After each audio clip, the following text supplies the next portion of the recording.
My name is Marian Ellery. I am 62 years Old. The morning began quietly, the way most of my mornings do now. I had just poured hot water over a tea bag when my phone lit up with Christopher's name. I Smiled instinctively, the way mothers do even when their children no longer call the way they used to. Mom. He said, exhaling before the words even Formed. We forgot to buy your ticket. The flights for Malibu filled up and the hotel's full, too. Lena says maybe it's better if you just stay home. I held the phone a little tighter. My ticket, I repeated, as if I had misheard. Yeah. For the wedding. The Malibu flights are full now. And, there's no hotel room left either. He hesitated, voice Softening. Maybe it's better if you just Stay home. The kettle popped behind me. A tiny sound, but it felt loud enough to split something inside my chest. I Pressed my thumb against the counter, grounding myself the way I learned to. During those long years of raising him alone, I said the only thing that felt safe. That happens. Silence followed. His, not mine. A silence that suggested relief, not regret. A silence that told me this conversation had nothing to do with forgetting. Somewhere behind his voice I heard Lena, a quick whisper. The kind people think others cannot catch through a phone. It was her tone. More than her words, the clipped certainty of someone controlling the room. She had never said it outright, but I had felt it in every holiday visit, in every polite smile. I did not fit into her world. Mom, I promise we'll Make it up to you, he said. The promise landed flat. He knew it, and I knew it. I told him I hoped the wedding weekend went beautifully. I wished him peace, joy, everything a mother is supposed to say. Then we hung up, and the house returned to its quiet. I stood there for a long time, phone still in my hand, feeling the shape of the space I no longer occupied in my own son's life. Later that afternoon, the email link for the wedding live stream arrived. I clicked it without hesitation. Chapter 2 begins there. The link opened in a small window on my laptop. I pulled a chair closer, the same kitchen chair I had sat in during Christopher's high school graduations, college acceptances, and every late-night conversation that once made us feel like a team. Now it held only me. The video showed the Malibu cliffs behind rows of white chairs. Guests moved around with the kind of confidence that comes from belonging. I waited for a glimpse of my son. When he finally appeared, adjusting his jacket, he looked tired, but trying not to show it. A woman's voice off camera said, "Make sure the family section stays clear." Family. I tried to breathe through the word. The camera drifted along the first row, pausing long enough for me to glimpse name cards near the aisle. I saw one for Christopher's father, one for Lena's parents, one for her grandmother. Then near the aisle, there was my name printed neatly on a folded card, and the chair behind it, perfectly empty. Someone straightened it, as if saving the place for a guest who had simply stepped away.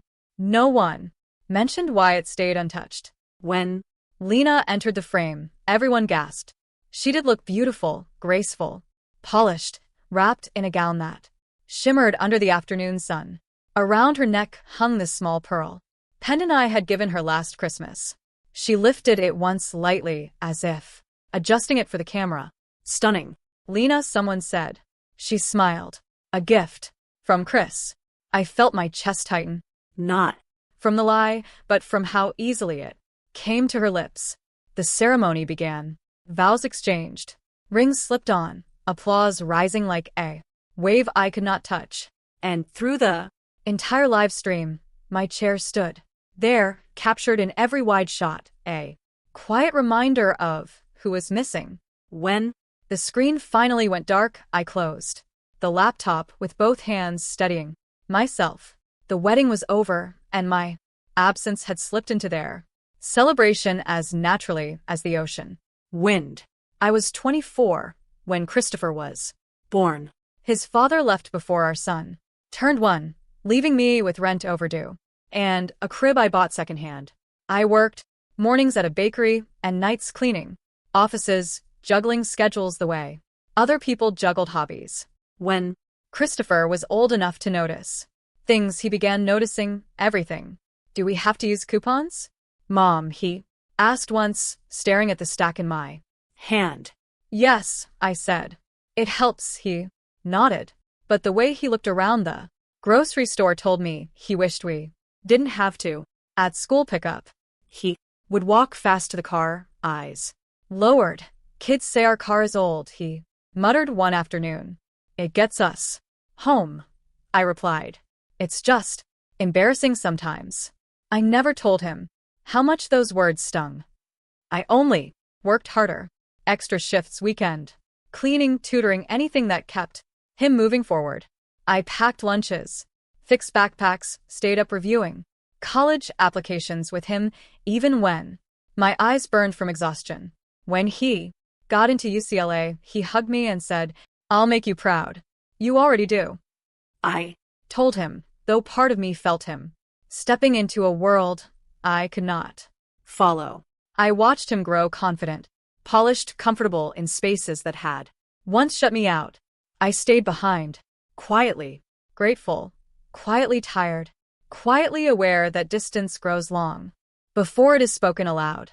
The years moved on, and I carried everything until he no longer noticed the weight. After the wedding live stream ended, I kept my phone face down on the counter. For Years, every vibration had sent me reaching for it. Reminders to pick up Christopher from practice, late night calls from college, quick updates about new jobs and new apartments. This time, when the screen stayed dark, I let it. The next morning, I drafted a message. Hope everything went beautifully. Congratulations again. My thumb hovered over the send button, then I deleted it, letter by letter, until the screen returned to white. I did not call. I did not text. I waited to see who would notice. A week passed. The family group chat pinged occasionally. Photos from Malibu. A joke from Christopher's father. a comment from one of Lena's cousins about the perfect weather. No. One asked where I had been that weekend. No one mentioned the empty chair. One Afternoon, my sister left a voicemail. Hey, Marion. Hope you're well. Call when you can. Not urgent, not worried, just polite. I listened once, deleted it, and returned to my quiet home. There was an odd quiet settling in my home. Not heavy, the way loneliness can be, but almost spacious.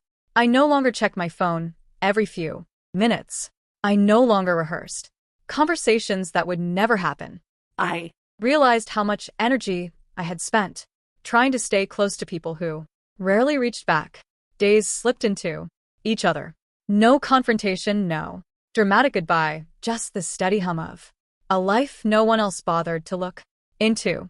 For the first time in years, the silence felt like something I had chosen, not something forced on me. The Silence in my house stopped feeling like abandonment after the first month. It became a kind of doorway. And one morning, without planning it, I walked through. A flyer at the grocery store caught my eye. A sunrise walking group at Shoreline Park. I showed up expecting to feel out of place, but a woman named Ellen waved me over as if she had been waiting for me. You knew? She asked, tightening her shoelaces. Yes, I said. first time. Good. We need more people who talk less and notice More. Her dry humor made me laugh, and for the first time in weeks, it felt natural. 2 weeks later, I signed up for a watercolor class at the community Center. The instructor, a quiet man named Daniel, walked by my table and paused at my clumsy attempt at a Coastline. do not paint the ocean, he Said. paint the way it feels. I stayed. After class, slowly learning to trust my own hand. In early spring, I planned a short solo trip to Oregon. No itinerary. No one asking when I would be home. At a Small cafe outside Bend, I heard someone say my name. I turned to see Laura, an old friend I had not spoken to in years. Marion, is it really you? We talked for 2 hours, catching up on years we both pretended had not passed. Before leaving, she squeezed my hand. Call me. This time. Do not disappear. I drove back to California with a lighter chest, realizing I had spent decades shrinking myself to make room for others. By summer, I had reorganized my finances, taken a budgeting class, and realized I was capable of more stability than I ever allowed myself. I stopped apologizing for taking up space. I bought myself small things without guilt: a soft shawl, new paintbrushes, a lantern I found in a hardware store. One afternoon, the lantern was simple, warm brass with a glass dome. When I held it, something in me settled. A light that was mine alone. I placed it on my porch table, still unlit, waiting for the right moment. The first sign came from a photo. I was scrolling one evening when a picture of Christopher and Lena appeared. She was smiling at the camera, but he was looking away, jaw tight, hands shoved in his pockets. The caption read, "Some people are made for this life. Some are learning." The comments below were playful on the surface, but sharp underneath. Poor Chris. Keeping up must be hard. One friend wrote. Lena replied with a row of laughing emojis. I put the phone down, letting the words settle away. Cold air settles into bones. A week later, I saw a clip from a dinner party. Lena stood in front of a group swirling a glass of wine. Chris is obsessed with budgeting apps, she said, laughing. He acts like we are one bad brunch away from disaster. Someone shouted, "Tell him to relax. Your family has money." Lena shrugged. Well, not my problem. The camera panned briefly to Christopher. He tried to smile, but it was the strained, polite kind he used when he was a boy, and did not want people to know he was hurt. Another week passed, and Lena's posts grew emptier. Photos of designer lunches turned into photos of quiet nights, and then a story appeared that caught my breath. Anyone know a good lawyer for hypothetical situations? I clicked it twice, making sure I had not imagined it. 2 days later, I overheard a conversation in a grocery aisle. Santa Barbara is smaller than people think. Did you hear Lena and Chris moved out of their Malibu place? A woman whispered to her friend. Her parents stopped helping. They said he needs to stand on his own. That night, my phone buzzed with a notification. Christopher had posted a single sentence starting over. I stared at the words, unmoving. He had not called me, had not asked for advice or comfort, but the shine that once pulled him away from me was beginning to dim, one cracked surface at a time. It was close to midnight when my phone finally rang. The sound startled me. I had grown used to silence. When I saw Christopher's name, my first instinct was fear, the kind that comes from years of being the only safety net someone ever had. I answered quietly. Chris. His breath trembled through the receiver. Mom, I did not know who else to call. I sat down at my kitchen table. Tell me, what is happening? It is all falling apart, he said. His words came out in pieces. Lena left 2 weeks ago. She said she could not take the fighting. Her parents will not help us anymore. I have credit card debt, rent debt. Everything is piling up. I thought I could handle it. A soft sob broke the sentence. I closed my eyes. I am sorry. You're going through this. He inhaled, sharply, trying to steady himself. Why did you disappear? Why did you stop calling? Did I do something? There it was. The question I had waited a year to hear. I did not want to beg for space in your life. I said you asked me to stay home for your wedding. You did not ask if it hurt. You did not check on me. After I realized I had been reaching for you long after you stopped reaching back. He was silent for a long moment. When he finally spoke, his voice was barely audible. I did not mean to push you away. I know, I said, but meaning and impact are different. And I needed to stop shrinking myself to fit into the places you gave me. He sniffed a short, broken sound. I miss you, Mom. I am here now, I said. But things cannot go back to the way they were. Another silence, this one softer, less defensive. Can I come see you? He asked. Yes, I said. Come when you are ready. When the call ended, I kept my hand on the phone, feeling the warmth of it. The truth had finally landed, not as a weapon but as something he was finally willing to hold. Christopher lived in a small apartment near downtown Santa Monica, a far cry from the polished Malibu condo he once bragged about.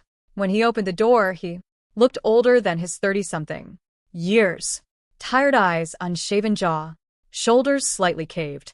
Mom, thank you for coming, he said. I stepped inside. The place was cluttered. Half-packed boxes, unopened envelopes, dishes stacked in the sink. Not dirty, just neglected. The way a life looks when someone has stopped pretending. He rubbed the back of his neck. Sorry about the mess. It is all right, I said. You are going through a lot. We sat at the small table. He kept his hands clasped tightly, like he was holding something fragile. I owe you an apology, he began. For the wedding, for that call. I should have fought harder. I should have said something to Lena. You did not, I replied gently. He nodded, shame flickering across his face. I chose convenience. That is the truth. It was easier to let her family take over. Easier to pretend. You would understand. I did not want to argue with her. I did not want to look weak. I let his words settle. He waited for anger, but I felt none. Just the steady acknowledgement of something that had been true for a long time. I felt small. I said smaller every year. I did not know how to stay in your life without disappearing in the process. He blinked hard. I am sorry, Mom. I really am. I never meant to hurt you. I just let things happen around me, and I let them happen to you. His voice cracked, and he looked down. I reached across the table and laid my hand over his. Not forgiveness, just contact. I am here now, I said softly. But we have to rebuild this the right way. He nodded, breathing out slowly, as if something heavy finally loosened. Christopher came by the following week with a small notebook in his hand. He set it on my table as if presenting evidence. I started therapy, he said, and a budgeting plan.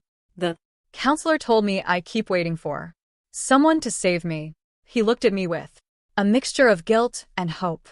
I do not want to live like that anymore. I nodded, keeping my voice steady. I am glad you are doing that, but I cannot be your rescue plan, Chris. Not financially, not emotionally. I can listen and I can care, but I cannot carry everything for you. He swallowed, visibly absorbing the boundary. I understand. I really do. I want to stand on my own. I just want you in my life. While I learn how that part one said, we can work on slowly. He let out a breath that sounded almost like relief. Can we do dinner once a week? Nothing fancy, just something consistent. Consistency. Something he had not offered me in years. Yes, I said. We can start with that. Over the next month, he sent short text messages, updates from therapy, photos of simple meals he cooked, a picture of a repaired cabinet he had fixed himself. Not grand gestures, just small proofs of effort. One evening, he arrived at my door with a bag of groceries. I thought I could cook for you, he said shyly. I stepped aside to let him in. All right, let us see what you can do. It was not a return to what we once had. It was something new, something careful, something earned. A beginning, not a reunion. The lantern had been sitting on my porch for almost a year, untouched. Its brass edges gathering a thin layer of dust. I picked it up one quiet afternoon, wiped it clean, and set it beside the front door. The glass dome caught the light. Soft and warm, the way I had imagined it the day I bought it. That evening, just before dusk, I stepped outside and lit the lantern.